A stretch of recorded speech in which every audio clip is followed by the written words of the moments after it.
All right. This is Marlon Weems, the Journeyman, and I publish the Journeyman newsletter on Substack.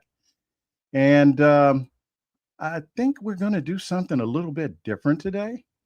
I have been threatening to do this, and my good friend Frederick Poag and I have been going back and forth for a minute talking about doing something where we just talk about cinema and movies and fun stuff, things that we like. So we're going to give this a try today and kind of see how it works. And if it's something that folks like, maybe we'll do this. We might make something of it. You just never know.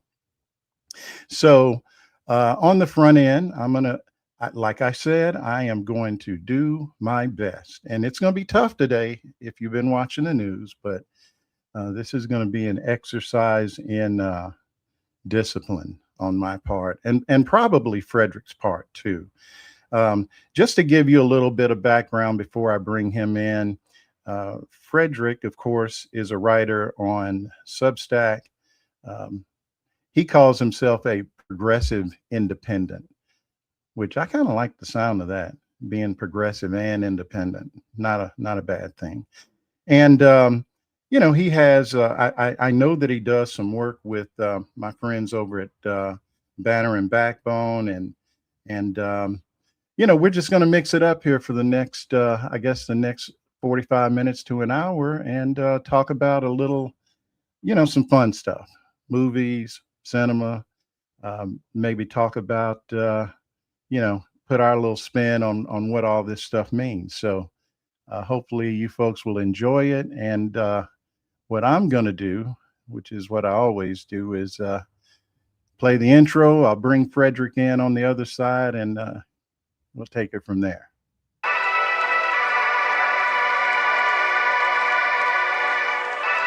Ladies and gentlemen, your attention, please.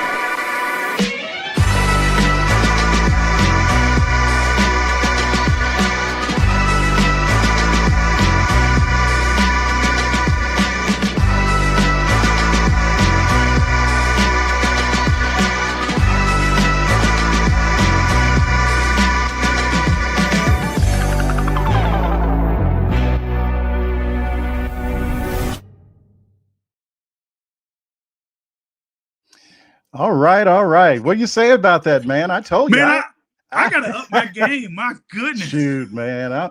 My kid is, the investment is finally starting to pay off. It's been a long term, man. It's like, and if I had bought the long bond, it's finally coming in, man. Well, that's what I mean. That's what kids are, though, right? I mean, you know. Well, yeah. I saw. Okay, this is like as close to politics as I'm going to get. I saw a video. To your point, and I can't even think of the guy's name now. The guy that runs OpenAI, which is ChatGPT, Sam Altman. Sam Altman. Yeah. Right? Okay. Yeah. And somebody was interviewing him, and they were just talking about all of the, just the resources that AI uses. One of my daughter's friends was here the other day, and she walked by, and I had done something like made one of those little, the Wall Street Journal dot matrix kind of thing, like the pictures, with all the dots. And I had loaded my photograph in there and made one, like, that's as close to the journal as I'm going to get. And Gen Z will get you in line. She walked by and I was showing it to him. She said, yeah, it only took you a bathtub full of water to make that. Talking about all, and I just kind of went, okay, I'm sorry. I didn't know what to say, man, because she was right. Probably took a little more in the bathtub, just to be honest. But what I was going to say, this Altman guy was talking about. Somebody asked him, all the money and the resources that they're spending, and he said, well, when you consider what it costs to raise a human being, it's really not that much. And I was like, dude, what's wrong with this guy? He started, you got to pay for college and you pay for this and that. And I'm like, okay, I'm just going to assert that my kid is a little more important than Chat GPT, but that's just me. Yeah, it fascinating because among my circle of friends, I'm fast becoming the luddite when it Uh-oh. comes to Chat GPT in a sense, because like, or just like the AI stuff, because Hmm. I'm I have a master's in history, so I actually learned. Wait a I, minute, man. You come in yeah, here as a ringer. We're going to talk about stuff, and you got that up your sleeve. I well, I demand mean, disclosure next time. listen, I had to come. I had to come prepared. Like I'm Well, like, I man, I'm think we talking to got Marlon both Weems. ends of the educational spectrum, Oh man, delineated here. History you know masters on one side, ladies and gentlemen, and that. college dropout. Well, actually, I was asked to leave. I didn't. I didn't just drop out. They said, "Sir, it's just not working out. Could you go home?" I was technically asked to leave too because it took me off and on 16 years to get my bachelor's because I kept Well, going. you know I what, just kept man, you coming got it back. though. You know, there was like, well, I guess he's too stubborn to leave, and we want that federal Just money. give him something so he'll You know, go. Give him a piece of paper, would you? it, it was finally with my parents. Like I tried everything under the sun, but history. It was accounting and engineering and all this stuff that was supposed to get me a job. Hmm. And finally, my mom got fed up with me just kind of dropping out and getting a job and doing something, dropping out and getting a job, doing something. And she said, just get a degree in something that, just do history. You like history. And so I said, Okay. okay. So I went and got a degree in history, and I ended up getting a master's in it. And that's kind of when I knew like I was probably not going to get a PhD in history, because when I was in my bachelor's, and the way they refer to that is like, really it's just, hey, isn't this interesting, isn't this cool? And then when you get in your master's program, it's like, okay, this is how you do it professionally. And I went from like being the top guy in the class in bachelor's to suddenly being in the middle, where Okay. you had these guys that are like, it's like hey, have you thought about, this is literally like the first week, and have you thought about your thesis? I'm like, no. And they're like, yeah, I've got mine half written. I'm like, half written? What are you talking about? I was Shoot, like, we just man. started. And I was doing essays before class, like, literally sitting at my girlfriend's house, and we're all, because, I'm from the era, the Flintstone era, where you wrote shit with a pen and pencil. yeah, and but to your point on the AI stuff, man, is like I was at the tail end of the card catalog and physically going to the stacks to Hmm. get the journals and look up the articles, how to read the table of contents to see if it was, something in your wheelhouse or whatever. They Hmm. came out with a search feature called JSTOR, where you Yeah. could do a keyword search. Hmm. And so like I was in college for like long enough to where I did the transition where I was Okay. kind of trained in both. And so people are like, well, AI will help you organize your thoughts. I'm like, I already know how to do that when I'm doing research. Like, and Yeah, that's not what I use it for at all. yeah, I yeah. mean, I have found that, um, I mean, this is at least my experience, that if you kind of have an idea, you don't want to go into like Chat GPT, for example. And I think a lot of people do this. They use it like they think they're using Google. Yeah. They just search up some stuff. And you can do that, but a lot of times, at least the way I use it, you have to have a working knowledge of what it is you want to pursue. Because if you don't, you'll get, um, not bad information, but incomplete information. Because you have to really kind of nudge it in the direction of what you're trying to. I use it for research, to find, oh, I Yeah. don't know, plane crashed. Well, did that really happen? I saw it on Instagram. I don't know. And you just Oh have to God. really Yeah. kind of give it some parameters, and it works pretty well if you use it just for that. But then on the other hand, there are people who do not use their powers for good, and so No. Sam Altman being one of them, that dude scares the shit out of me. I Oh mean, yeah. just he just has that look on his face of somebody who, I don't know if he's an only child, but he just seems like he doesn't quite have the social graces. And he just has that look like a fucking mad scientist or something. I don't Dude, that's know. like the tech I, bros. I mean, that's just how he strikes me. I'm sure he's a lovely guy, but not somebody I want to hang out with. So No. Okay. So we said we wanted to talk about Sinners. I guess, yeah, well, we can talk about Sinners, man. If you've seen my feed, you know I will Oh yeah. Well, and all day long. That's why I wanted to talk to you about it, because it's like I purposely for this, I've only seen Sinners one time.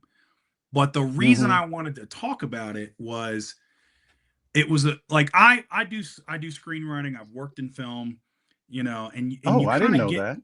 Yeah. I've got a production company with a partner, and We need to like talk about this memoir that I'm writing. No, I'm let's do serious. it. No, I'm really serious Yeah, we can, because man. I am well, this is taking a turn now, hasn't Right? it? Yeah, Well, no, and I'm almost done with it, and I'm doing, the whole the presentation, all the stuff you give to literary agents and all that stuff. And somewhere along the way, somebody said to me that this you ought to be looking at a screenplay, and I'm like, really? So yeah, anyway, we'll say that for a different live stream. let's but do but it, go man. on. I mean, so What you the thing saw that Sinners once, huh? I saw it one time, but like what was amazing about that to me was that I it's been a while since I've seen a film that sort of broke out of the formulaic mold that has been Yeah, part of the yeah. Hollywood, like, because I think like it's a $90 million budgeted film. You've got Hmm. big stars, you've got a big director. Like one of the last kind of things, like Ryan Coogler, Michael B. Jordan, probably, what old Hollywood used to be, in the sense of like, oh, it's the director driven films, it's the Hmm. big star. This is Cecil about B. as DeMille and those kind of guys, right? Yeah. right. Spielberg, all that, like names Hmm. that would get people to the theaters. Like you're kind of seeing the last of that. Plus, you have all these great actors like Delroy Lindo, Jack O'Connell, who plays Remick. I mean, Hmm. you've got like all the ingredients. And the thing that struck me about Sinners as I was watching it was the kind of chances they took in the storytelling. And one of the things that I loved was how they dealt with music as a Hmm. spiritual force. And like even the names of Smoke and Stack, I was like, that's a nice Howlin' Wolf reference, because he did a song I called I Smoke. know. I Yeah, just put that together just totally by accident. I yeah. actually ran into a on Instagram. I have got my feed trained where it just shows me movie shit all the time. And it was Howlin' Wolf talking about the blues, Mm-hmm. and and it was sort of they had little, from what is it, Smokestack, the song, Smokestack Smokestack Lightning. Lightning, yeah. And Yeah. so I was like, up, Smoking Stack, duh. Yeah. Yeah. And that's, I mean, I kind of like, I listened to Smokestack. I mean, I listened to Howlin' Wolf a while ago. And I remember when I watched the first season of The Reacher on Amazon, and they had a bunch of blues references in that, and one of the songs was Smokestack Lightning from Howlin' Wolf, and I was like, oh, and so I went back recent, like in a couple years ago, and just listened to a bunch of Howlin' Wolf for like a couple months. Like I was just Okay. anything I could get for Howlin' Wolf, like I just grabbed it off of YouTube as I was working. And so when I saw Sinners, I was like, oh, okay. And then, of course, you have the Sammy character, who's absolutely a Robert Johnson character, right? Hmm. They took some of his like legendary, Oh where he yeah. goes the crossroads, Yep. talk to the devil, I and mean, become the where they greatest. set the film in Clarksdale. I mean, Right. you know. Yeah. And and that's what I loved about it is because you have this Americana of music, and they put it absolutely where it came from, which was Southern Black culture. Hmm. And I love that about the film. And I even love and I promise, like, I'll get your, I because I wanted to talk about this video, like Remick, the character where they made him Irish, Hmm. which so he's on sort of this, like, in the South. He's like, they went in that direction of more of socioeconomically and class wise. He's much closer to black folks than, say, if they Right, made him right, some right. effete British lord, or some Yeah. powerful rich vampire. It's like, no, like, and the fact that this guy, Remick, wants to, like, they made his motives much deeper, but he essentially wants to steal black culture, He's which is the appropriated. Yeah. oh He yeah, wanted to own it. he wants to own it, like. And I was Yeah. sitting there going, like, wow. I'm gonna say this, but it's like, that's Elvis. Like, that's who that is. Like, absolutely. Like, it's the the archetype fits, right? Yeah. Because it made me think of Bo Diddley. It made me think of Chuck Little Berry. Richard. Right. Yeah. All those folks that came, and then it's like, there's Elvis, Hmm.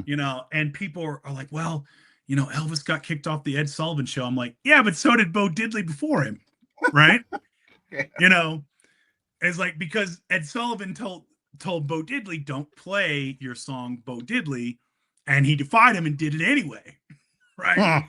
I did not And know this story. yeah, no. So there's a more racier version of Bo Diddley, and Imagine that. Ed Sullivan didn't want him to play it. And Okay. I'll send you the clip of it on YouTube. And because when he's doing it, he looks really defiant.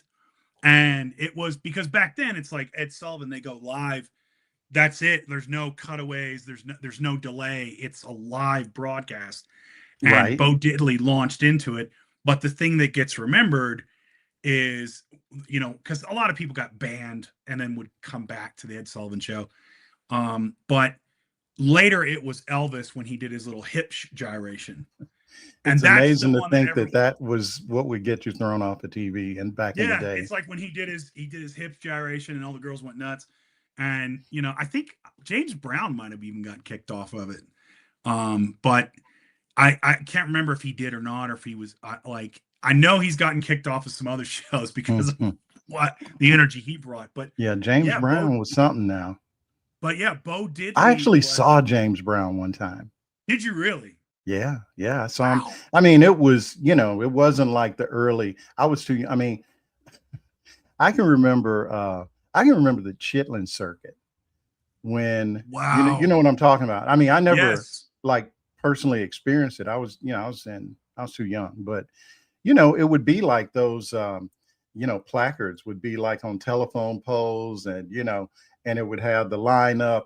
And man, in Little Rock, you used to be able to see James Brown for 99 cents in the summer. I'm not Wow. lying. You can see James Brown, all those dudes, and they would and it kind of goes to just sort of a bigger cultural thing where the reason by the time I was of age that kind of it no longer existed because integration, civil rights, etc. And it was one of the, I won't say the downside, but like sort of unintended consequences of, um, just integration, which I don't know, you could almost call it assimilation in a way, right? But Yeah. it sort of decimated, um, like the black business district in towns, like I mean, where I grew up in Little Rock, the South End had all the black accountants, attorneys, just professionals, right? Um, it never occurred to me when I was a kid going to get my first pair of glasses that it was because of segregation that I had to go to the guy I went to. We probably still would have gone to that guy, but but yeah, back I guess to the original thing. It was there was an area in Little Rock, and we just referred to it as 9th Street, right? And like a lot of places in America, they ran I-40 right, right through the middle of it, and so that did away with 9th Street, and all those businesses and hotels and all that kind of stuff just went away. But I digress. I got dangerously close to politics there, Frederick. You got to stop me next time, man. No, it's fascinating. It's fascinating because I'm trying. I'm trying.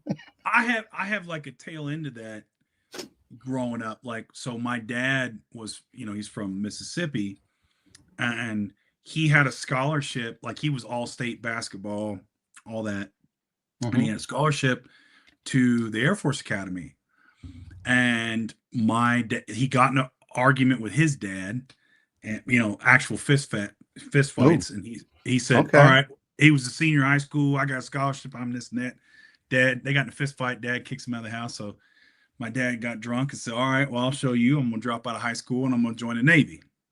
Mm. So that's what he did. And so he got in trouble aboard ship, and he didn't like his commanding officer, and he was being insubordinate. And so the commanding officer said, "Oh, I'll show you. I'll put your Mississippi ass with all the black guys and who were cooks, right? Because you Okay. don't have a segregated Navy anymore, but you kind of still have a segregated arms, not in law, Hmm. but you have it in practice." And so he was a hurricane hunter, and they thought that's going to break my dad. And he was there for a month working as a cook. And this is a story he told me. And so commanding officer came to get him, and he said, "No, I want to stay here." And so Threw him he in said, the he "Yeah," he threw said, him in the briar patch, "Yeah," didn't he he? said, and he said, "I want to stay here." And so he said, that's when I learned that they're just folks like us, and Yeah. and from that point on, so by the time I'm born in Prince George County, it was nothing for me to be at where I have Hispanic folks, Black folks, Asian American folks, like federal employees of all stripes and all colors, everything at the house. That's what I grew up in, Mm. because people he worked with, he just invite them over, and they'd have a cookout or they do whatever.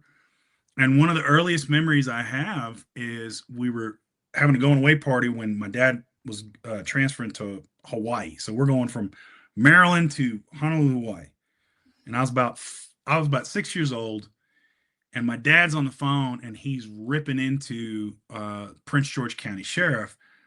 And yeah, and what had happened was our neighbor at the time called the police on us because we were our parents were a danger to the children. Oh That is what my boy. parents told me later, and they were taking down license plates of everybody that was at the party, all the cars outside, Okay. because we had black Too folks, too much color in the room. right? And so my dad was like, "I will rain down hellfire if any of my folks get arrested or harassed or anything." That's And he's like, wild. and yeah, and so it was weird because and then I go to public school in Hawaii in Kailua where it was like me, two other white boys and one white girl in a class of like 50. And everybody else is non-white. So I like, you know, I have a very different sort of lived experience, than your average folks that I would go to school later with in East Tennessee when I went to a primarily public school, but it was mostly white, Hmm. which was just like a culture shock to me. But I remember kind of That's like that. funny. Yeah. Go. That's kind of funny if you think about it. I'm kind of like, man, what, where, Where are all the black folks? right. Yeah. Where it's just like, I'm in a casual conversation and someone drops the N word and I'm like, wait, Okay. what? And so it was surreal. Like I got a different experience kind of growing up, and it goes back to that experience my dad had, where his commanding officer got pissed at him, and so I'll fix you, and it did, just not the way he thought, you know. And it was Unintended funny, but consequences, huh? yeah, and I mean, I remember, like, it was back in the day when we'd have these that's why I love the music stuff in centers, because it brought me back to my childhood when we're having those cookouts, and we would have, it's like my dad would do that. They'd set the record player out on the porch with the speakers, Hmm.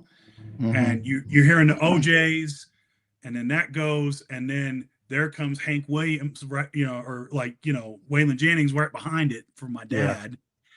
And then, somebody brought like a Spanish record and that's up next. So it's like I'm getting all this like different flavor of culture growing up. Hmm. And that's what I thought America was. When I got thrown out in the real America, I was like, oh damn. Like, well, I was like, wait a minute, all y'all didn't grow up like this? I thought everybody grew up like this. Well, son, I hate to break it to you. Right. Right. But honestly, that's what I loved about Sinners, is where they took music as almost a spiritual force, and they made it a point. Coogler made it a point to do that. Like when Sammy's singing and you see the visual of it, Oh, right? listen, Like, man, that is one of the yeah.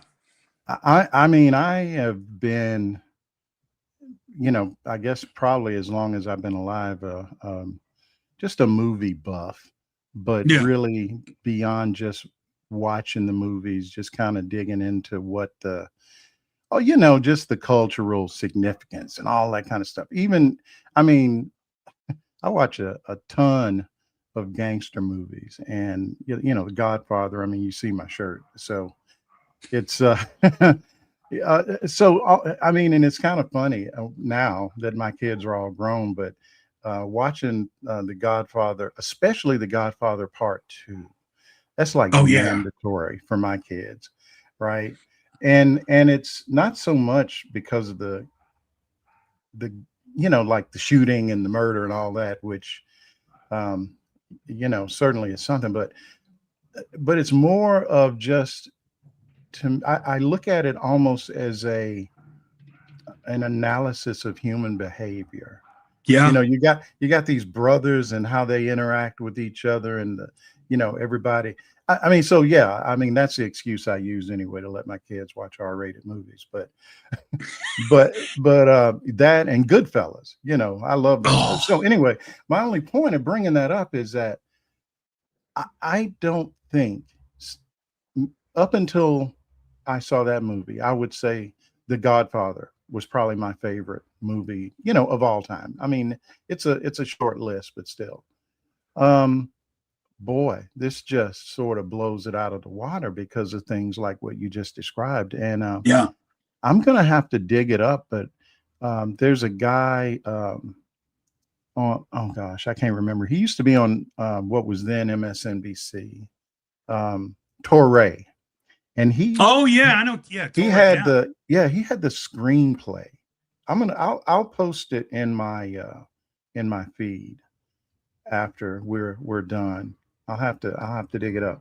But the way he reads through how Ryan Coogler wrote that scene, Wow. and as he's reading through it, it's flashing the different parts that he's talking about. And man, it's something. I mean, he I literally like where the roof kind of opens up, and I mean, and that's how he wrote it. And I read that they did that basically in one shot, like with I think like maybe single camera or something. I don't know, but they planned it out, and it's totally choreographed, and it's just I can't think of another scene in a film that comes close. Just all total. I I watched I in watching that, and normally I can kind of plot out like, oh, okay, well here's the first sort of Hmm. turning point in act one, and okay, we're moving into act two, and my brain just kind of does it at this point. Hmm. I like, and it's hard for me to settle in and kind of just digest it, but I Right. could do that with Sinners. And I just said, oh, okay, this is different. And what amazed me was just how they used music, and how, like, one of the most unsettling things is when Remick and the two white folks he's Mhm. turned, when they come Yeah. up to Cornbread, and they're playing almost like a hymnal, like they're just like lost lambs that just are seeking shelter, Yeah, and you know just what want they to are. enjoy some good music. Right, yeah, like we the audience know what they are. and it's Mhm. so unsettling. Like it's more terrifying and unsettling than if they'd have just threatened him. And then Right. as the people go outside and the sort of, Remic's sort of like cult or whatever you want to call it, his thralls grows, and they Mhm. start doing like more of the old time, like, because again, you're from Arkansas and I'm from the South. It feels like this parody of a revival, like a Yeah. religious revival. Yep. Those And tent it's meetings. yeah, and it's so like, but it's in the dark and it feels just menacing. Even It's freaking scary, dude. it I mean, is, and and and and all of those people have kind of been converted over to, yes, and they're doing the river dance stuff, and I yup, thought it was interesting, like you said, that he would be Irish because of the Irish people have their history of, subjugation and all that, just that history. So it was like he could sort of identify with them, right? well, even in America at that time, I mean, like the Klan, which we see in the movie, Oh yeah. Well, it's and basically if you weren't just like, regular white Anglo-Saxon, guy. Yeah. and Yeah, you very didn't, especially specific, in like, Mississippi, dude. Woo. oh yeah, Mm-mm. very very specific. Like, again, I'll just kind of scoot into politics and scoot back out. Okay, be quick. That like right. Remember when Marjorie Taylor Greene got in trouble for that, where she said Anglo-Saxon heritage, and I think someone pulled her aside and went, "We don't use that term anymore. That's not the racism we go with." Yeah. And so she kind of dropped it, and Mhm.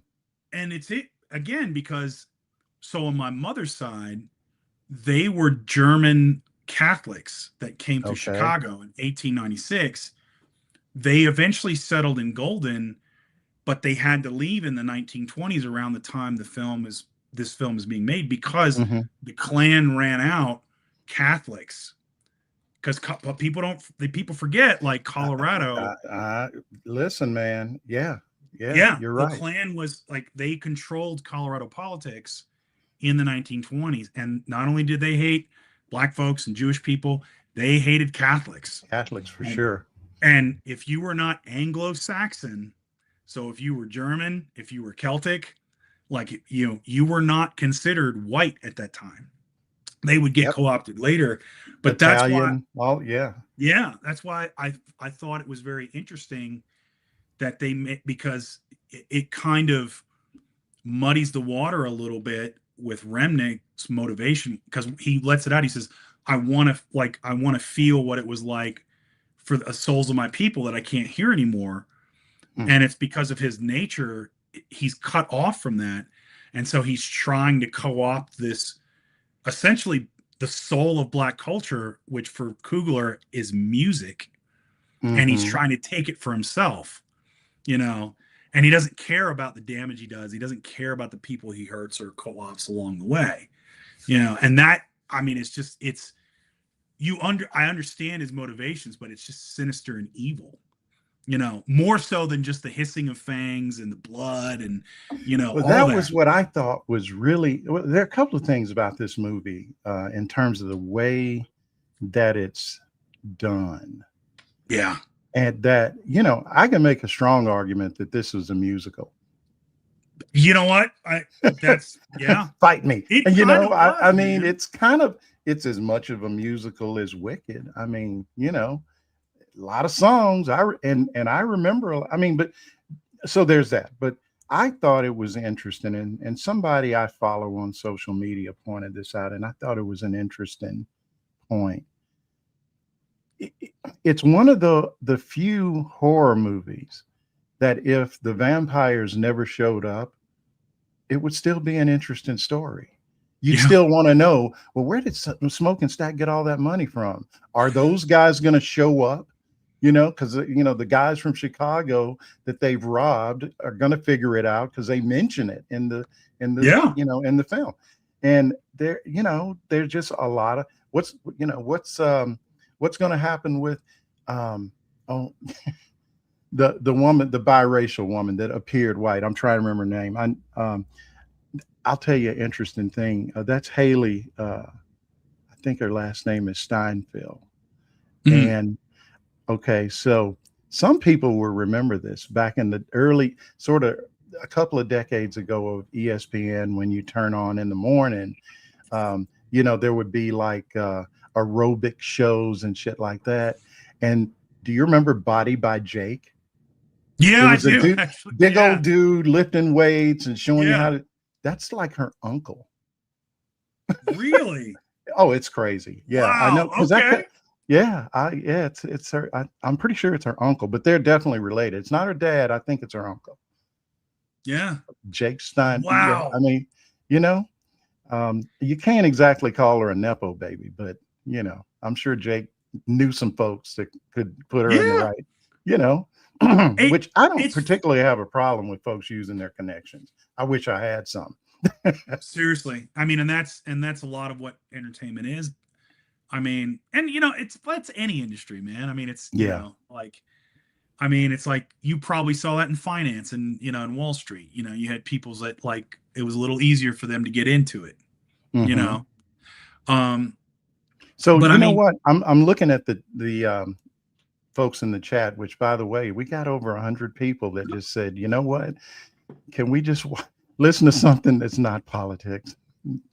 nice, No, Eric nice. Lulov mentions that Misty Copeland, who is she just retired. She's a ballerina, and in the performance in the Oscars, she actually was in that. They did a reenactment of that scene. But Eric is saying that she was supposed to be in the movie. And I had read that she had like right after she retired, she had double hip replacement surgery. And then Oh, I saw her in the Oscars, and I'm like, damn, okay, what before she had to get new hips? I mean, can you imagine? It's got to be seriously, what in just a few months, and she's back out there like that. man, trooper. Dude, That's I'd be that's on morphine if I had right. doing some of that stuff. She might have been. She might have been It's a possibility, I like guess. John Belushi was in the Blues Brothers. No, we're not going to compare Misty to John Belushi. John, I know. John, That's my bad. okay. Do you I'm know? drawing Do a you know? line. Do you know No, that story though? You know. I just know John Belushi was wild. Oh, I dude. don't, I don't know this specific story, so yeah, let's hear it. We'll do a little quick segue on the Blues Brothers. So it's in that John Landis called John Belushi America's House Guest because they were filming in the Chicago neighborhoods, right? Some of those scenes are Okay. shot in the actual neighborhoods.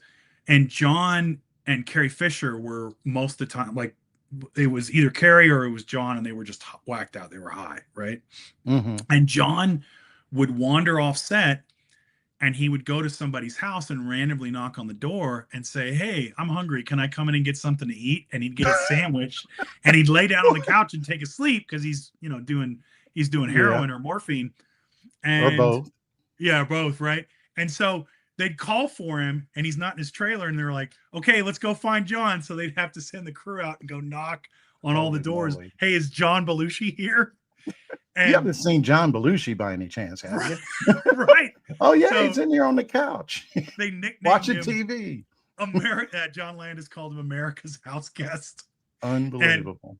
so the scene they have in the big theater, like the big finale, John had during rehearsal he had broken his ankle, and so Mm. they have it all rented out. They have all these extras. They're like, "Oh, what are we gonna do?" And so he goes to John Landis. He says, "All right, listen, I'm gonna go to my trailer. Give me about 30 minutes, and I'll be okay." And so when he does that somersault, he's Right. whacked out on whatever. Mm. And that's why he kind of is looking at the camera and he kind of seems listless. He's like, 1, 2, 1. Yeah, because he's freaking high. Yeah. Okay, yeah. So that's what I was I mean, referencing. It's just, no, yeah, it's dude, like, listen,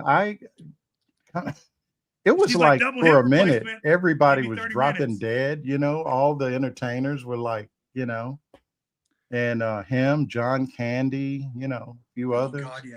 Just, that were just hilarious. And, and well, it's crazy when you see like some of these performers, like Fred Astaire, when he did Hmm. Singing in the Rain, and he had like 103 fever, you know, Wow.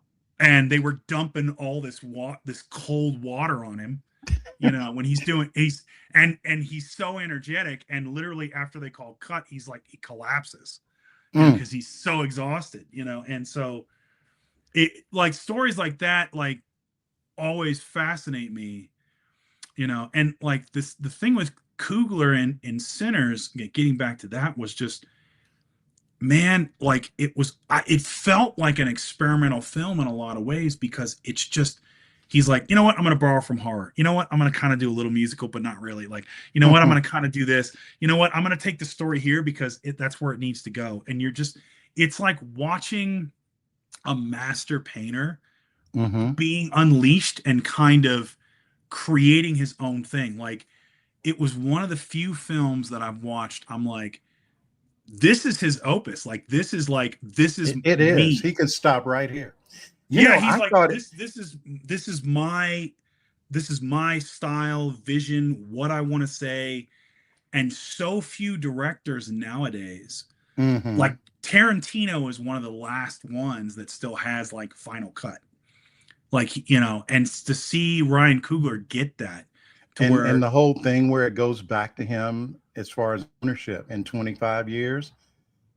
See, that's amazing. I Good think for him. those things that you just brought out, I think have something to do with why that, I wrote about this a couple of months ago. Well, right before the Oscars, just talking about how the success of the film in the beginning was just downplayed. Like the opening Oh yeah. weekend was a kick-ass opening weekend, and I think it was a Hollywood Reporter or maybe Variety, one of them. Which, as I point out, they're all owned by the same people.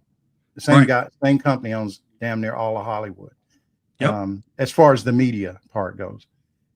And they were saying, yeah, had a big opening weekend, but it's going to be tough for them to make money on this. And it's like, I think they did like, I don't know, 60 million, the first couple of days. And what was it, 90 million to do the whole, I mean, Yeah, they that, made their budget back opening weekend, yeah, which nowadays domestically is it doesn't really really happen. difficult. Yeah. No, like, and I think what scares them, besides the obvious, the black folks, like, oh my God, right? Black Because, booth. right, where it's like, because there's this misconception that Hollywood's so liberal, and it's like, Hmm. no, maybe among like the crew and the actors and the talent, but not among the executives. Hmm. It's Not kind of like the it's NFL, right? I mean, right. whole lot of Which you black posted, players, not that many black owners. right? You posted something about that where it's just like, when everyone's like, well, "What's the big Yeah. deal about coaches?" Is like, do you know the percentage breakdown Have of you how looked much? at the NFL? I mean, really? Right. And it's like, oh, there's, and again, as someone who lives in Colorado, and I'm not far from Boulder, and see what the vitriol and hatred Prime gets, Deion Sanders Oh, gets. yeah. I mean, it's insane. And but I mean, I think the scary part is like, you've got a film like this that you can't categorize, that is absolutely a director's vision, and they don't know Hmm. what to do with it, and it's like, uh-oh, right? And Well, then and he it set the just standard. He's like, I want, because the next guy, or the next time he does this, well, I don't want it in 25 years. I want it in 15. I want hmm. it in 10. I want a bigger percentage, because without me, you don't have this. And people will I go think that's see really these. interesting. And Yeah. the part too, just to kind of take it a step further, it's Hollywood was doing its best to tell us why we shouldn't go see this film. I mean, they didn't Yes. say it was bad. That would have been, totally stupid, but they weren't giving it the props it should have gotten. And the audience said they are going to decide. It used to be where Hollywood would sort of crown you or not.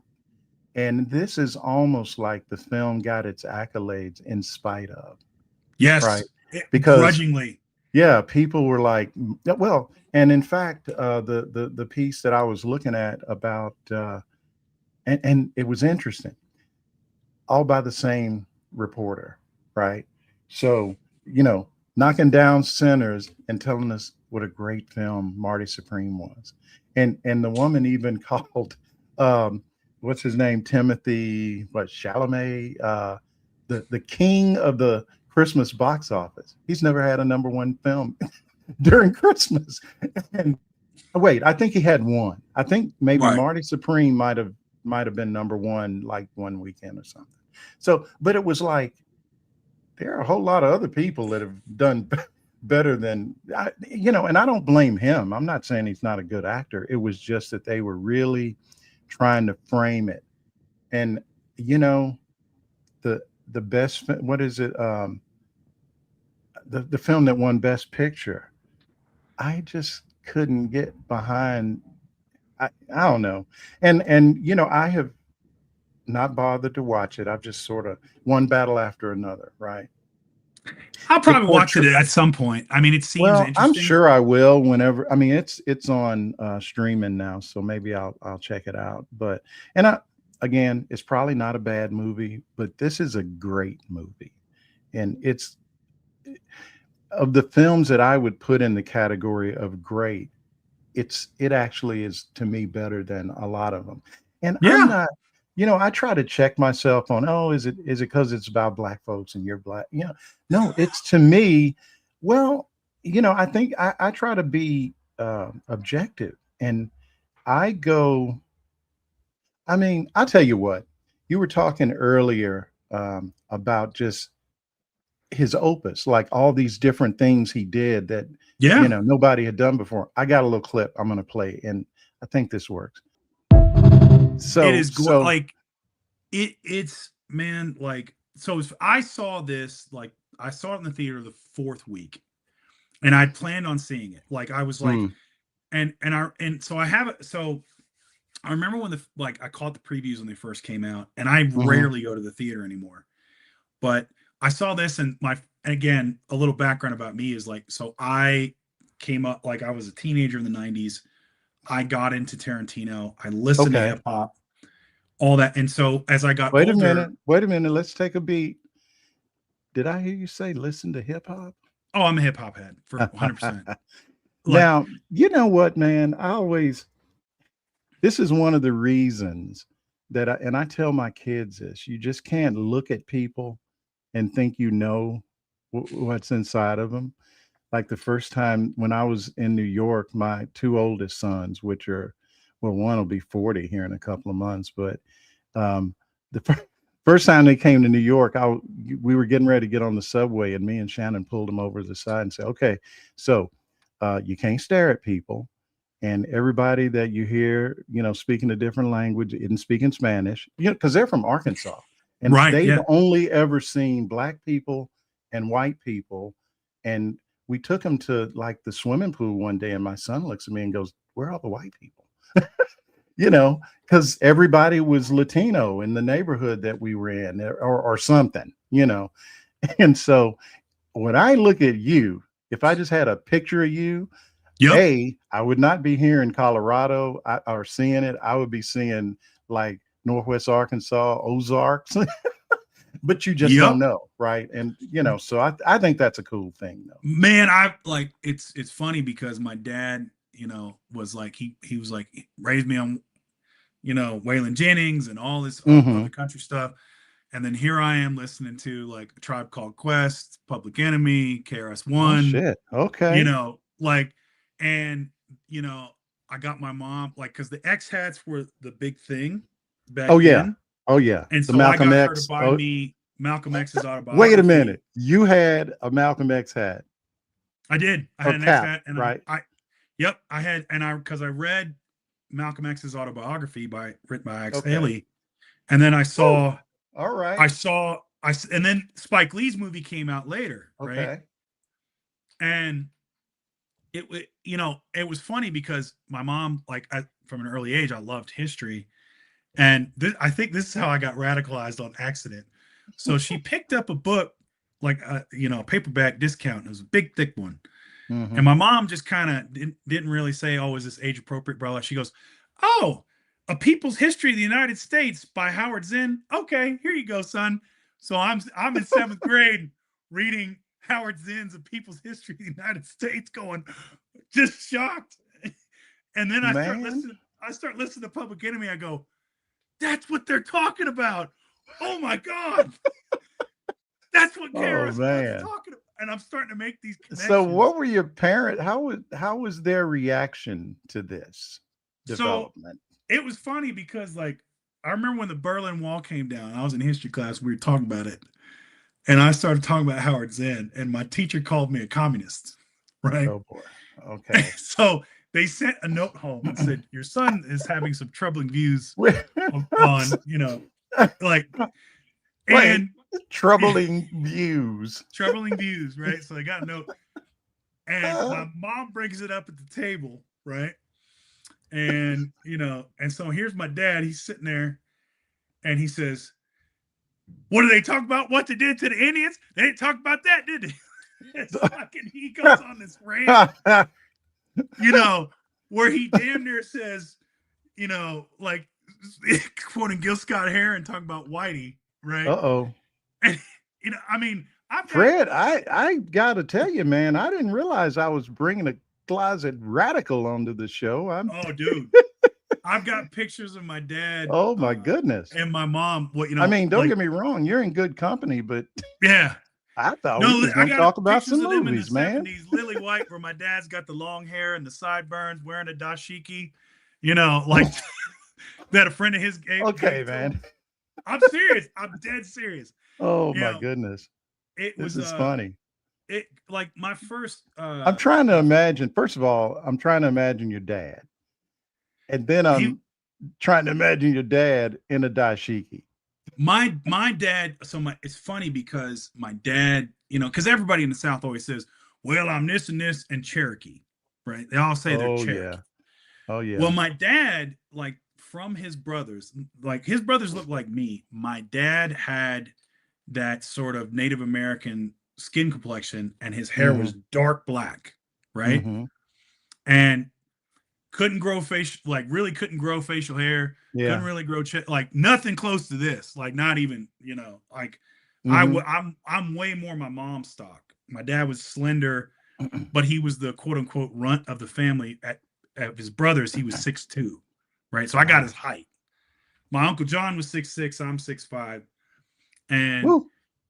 so like my dad, like he pretty much got radicalized from that incident in the Navy, Oh and yeah. and so like he would just so there'd be times that he would just kind of go on these rants against the church, or especially Southern Baptists, or he'd go on he'd go on a rant against you know like and what's interesting is, so my dad got blackballed in the government because he testified before Congress uh, right after I was born about pay disparity and hours based on discrimination, right?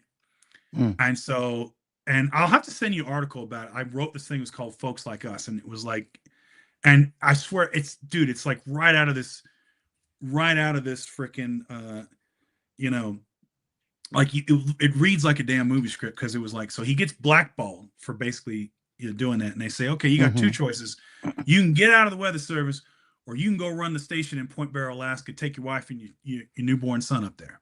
Oh wow. And so he goes to my mom and says, I don't know what I'm gonna do. She's like, well, we're going to Point Barrow. So we go to Point Barrow. It's the worst station in the weather service. It's critically understaffed, and there was a guy, uh, black guy named Andy Brewington. Both them, they're passed on now, but like, so Andy was living with an Inuit woman, and they got into a verbal altercation. Cops show up. They of course arrest him. They throw him in jail. This is in Mhm. Anchorage, Okay. and the regional director at the time didn't like him. As my dad referred to him, he's like, "Oh, he's one of those sheet wearing MFers, right?" Right. Okay. So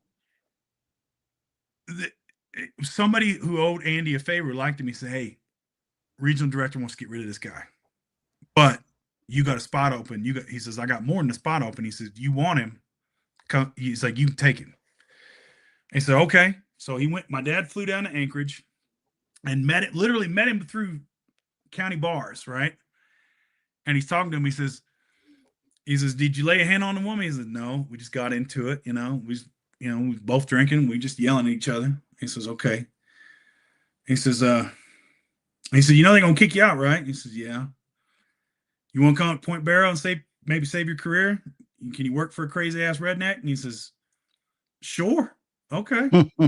So he went and talked to the DA. Yeah, it was like he said. And he said, okay. He says, is he going to drop charges on him? He says, yeah.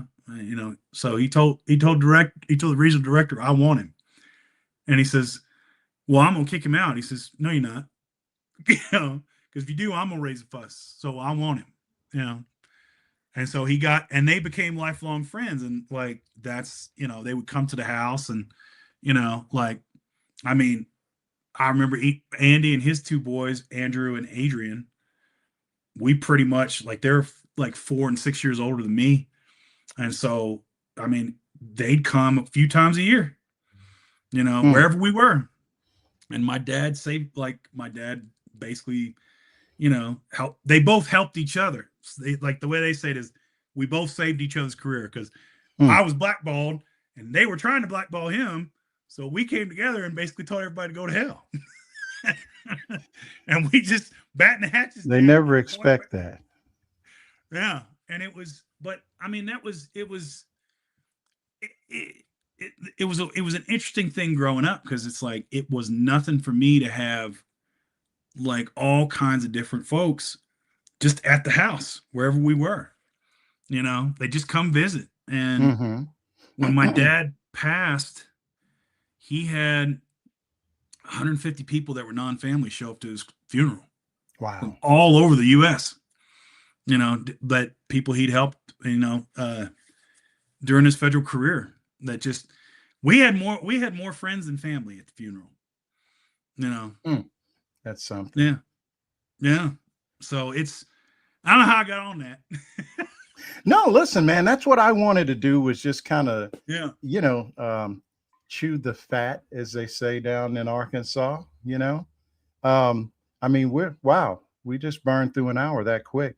So, I guess we're going to have to do this again so we can somehow squeeze Game of Thrones into the conversation. Oh, we got to talk about The Godfather. We got to have one of those too. Cause I love especially part 1 and 2. Well, yeah, that is, like I said, that has been, one of my favorites. To the point that I've got the box set, which, I don't even have anything to play, a Blu-ray CD on. I have I still have the old VHS tapes of The Godfather, and I bought it in multiple formats. The Godfather series was the first movie that I was like, oh, this is smart. Okay. It was one of the first movies I actually sat down and studied from a character standpoint. I was like, man, like the scene when Sonny gets assassinated. Oh yeah. And it's so brutal. And it's, I'm pretty sure I heard this from an interview, but it's like the reason they did that is it shows just how terrified they were of Sonny. Because if they missed, he would come after him with a vengeance, And so they were like he did his brother-in-law. We're not going to miss this guy. We are not going to screw this up. And even still, with all those bullets, he still gets out of the car.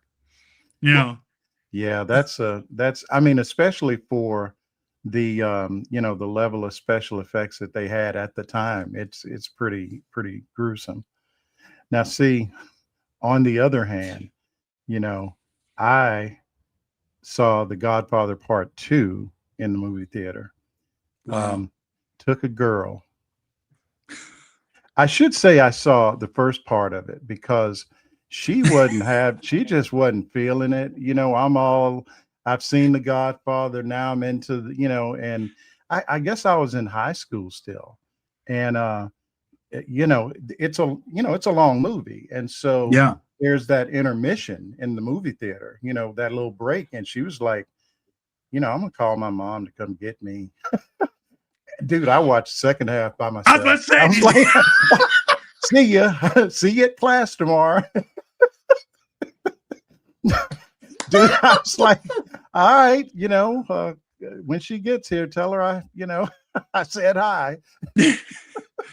tell her I had you where I said I would. Yeah, I mean, I was like, we didn't relationship didn't last too much longer.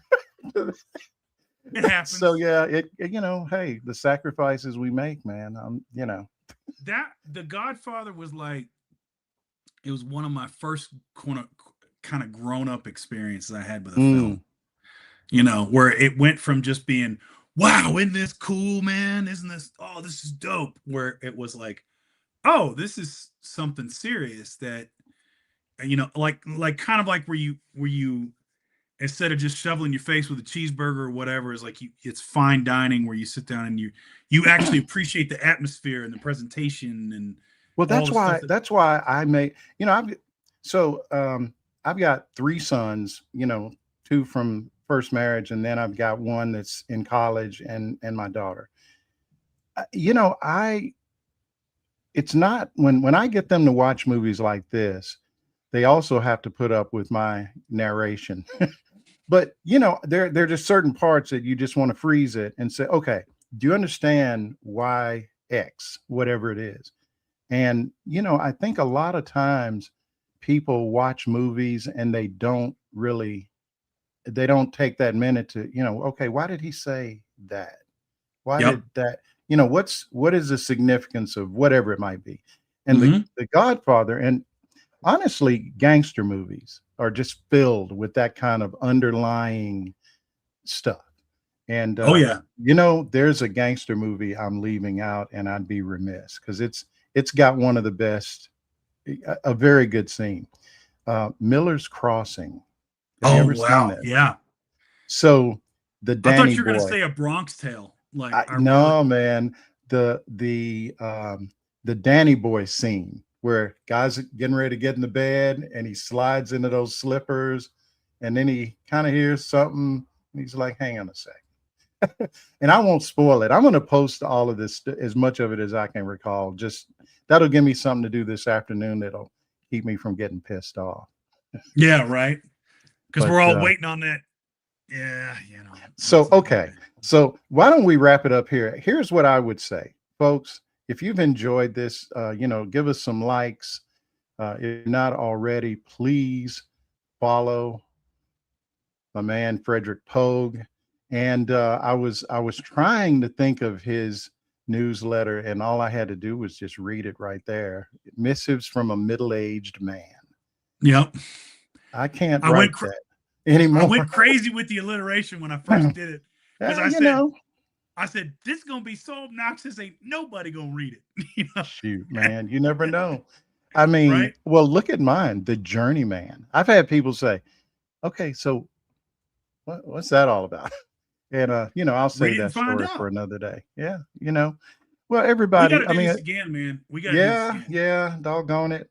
I will leave with this. We got to talk about Game of Thrones, because I actually ran into like something that I had not noticed until I started rewatching Peaky Blinders, because there's a movie out now, and it's all on Netflix. I haven't seen it, and I watched Peaky Blinders, years ago, whenever it first came out, and I think maybe the last season I hadn't even watched it.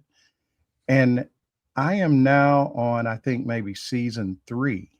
And it's like, is there anybody in this film that wasn't in this show that wasn't on Game of Thrones? There's so many freaking people. I mean, I counted, like 8 or 9 people.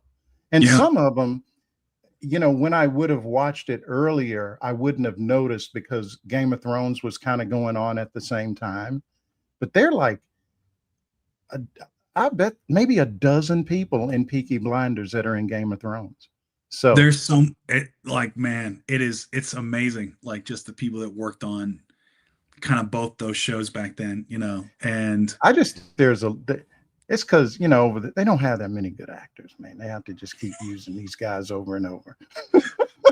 no, no, but seriously, man, it just knocked me out. I almost wrote something about it, and I said, you know what, I'm not going to start doing listicles and shit like that. But it's just kind of one of those things that I don't know, at a party, kind of good to know. I will say, like, The Godfather, sort of, and studying that and really, digesting it and working through that gave me sort of the tools to really appreciate shows like The Wire. I Oh never I man, never that's would have got The Wire without The you know what? Godfather. I did not watch The Wire when it, like when it was I new, didn't or either. when it was. I watched it I when the watched it. DVD thing took off, right? I watched Years it a later. couple of years ago, just because so many people had told me how good it was.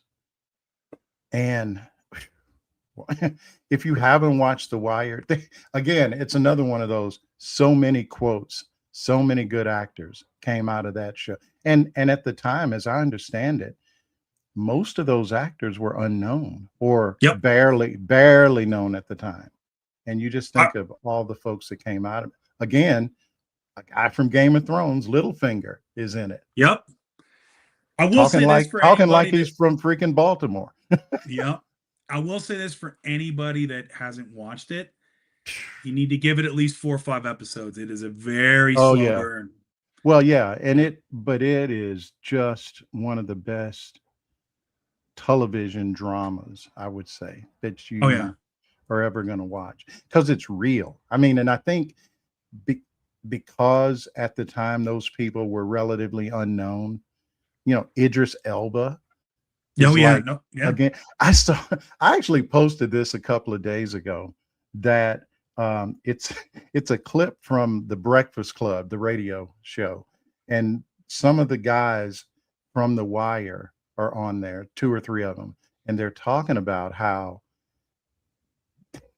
they did not know Idris Elba was like not American until they went to like a Mike Tyson fight, and he got into it with like his baby mama over the phone, and they're like, dude, why are you talking like that?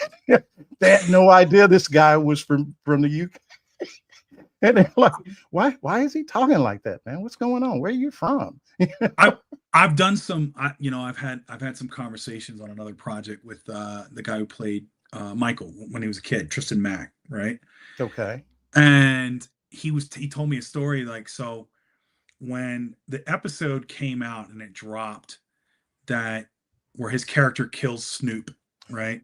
Okay, right. And so the actress, because she's from, a lot of those folks that played those, like Slim We're from Charles, Baltimore and they're stuff, from right? Baltimore, right? Yeah. She said, "Hey, yo, Trist, man," because Tristan, his family and folks, they're from Richmond, and so he's in that area, right? She said, Mm-hmm. "Yo, you can't, you can't come to Baltimore for a little while and hang out." He's like, "Why?" And people were telling her, Snoop, she's like, "That's messed up what Michael did to you, man. If we see him, we're gonna get him." Oh no. And they're telling her, who's alive, right. about what It's like, he didn't really kill me. It was a TV show. Right. But they got so into it. It was like, I can see that, man, because yeah. it was just so, it was so real. And every season they came at it from a different sort of angle of just the criminal, enterprise. Like the whole town was just, freaking, the guy who played Bugs, just a bunch of criminals. The guy who Oh played yeah, Bugs, yeah. yeah. Like, I'm trying to remember his name, but like he tells a story. He was on set, right, and they filmed in Baltimore, right. And so he's kind of stepped away. He's trying to get into character, and it's a scene where Bubbles is having a really tough time, and he said, so he's trying to sum it up, like he's really just like, so he's going through his warm-ups, and he's getting into that headspace. Somebody approached him and put like a vial in his hand and said, "Hey brother, you need this more than me." Well, okay, like, so he was ready. He was ready. He's like, that's how I knew. I was like, okay. Like, yeah. And I mean, you you look at that show, and I mean, it's like, and then you get stuff with Vince Gilligan and with, Better Call Saul, Mm-hmm. and Breaking Bad, which I mean is some of the Right. best character studies. Like The Wire to me is the best ensemble cast, and like Mm-hmm. that, like I mean, it's amazing. Um, and then you look at Breaking Bad and Better Call Saul, like I've seen just them both. Again, I don't know what my deal is, but a lot of shows. First of all, I don't watch a ton of like just TV, like network TV stuff. But Better Call Saul, it was just, man. I mean, again, watched it with my kids. I just figured, so good. when you get out in the real world, and see a shyster, it won't be the first time like some, con man has, you'll know what's coming, right? But anyway, man, my headphones are beeping. I think that means they're about to quit on me. I'm not sure. Yeah, Like, hey, you said this was going to be a 1 hour show. I know, right? Yeah, we got to do this again, man. Okay, so yeah, definitely we're going to do it again, folks. Go find my man on Substack, and while you're at it, follow the Journeyman. And you know what? Doing this kind of thing, we're having a whole lot of fun, but we don't get paid for doing this. So if if you can find it in your get some gas first. But get some, make sure you've got gas. I'm not trying to get into anybody's gas money, but if you fill got a up a little bit container extra, too before yeah, it goes up. if you can, Get if them you milk can jugs. help us out by becoming a paid subscriber, we would certainly appreciate the support, so we can continue doing this kind of thing. And of course, being out here fighting the good fight as far as what's happening in the country goes. But I just thought this would be a good opportunity to take a break and just kind of, we're multifaceted people, and politics is not all we talk about. And hopefully we can get back to the, where things are like that again, where we don't have to worry about, what the president did while we're over here doing this. So Nice. on that note, let's see, what's my next thing? I guess a show with no name. I do that on Thursdays with my good friend Arturo Dominguez. And then tomorrow at noon, I am doing the new show that we just started last week called Reality Check. And that is me and Egberto Willis. So, put those two on your schedule. Fred, have you got anything going that we need to know about?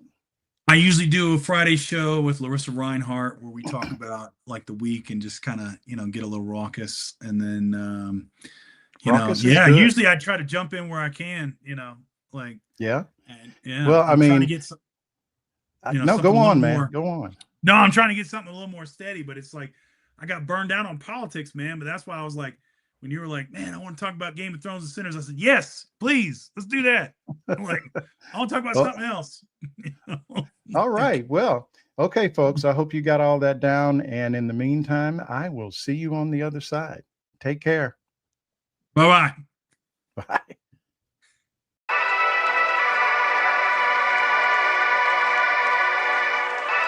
Ladies and gentlemen, your attention, please.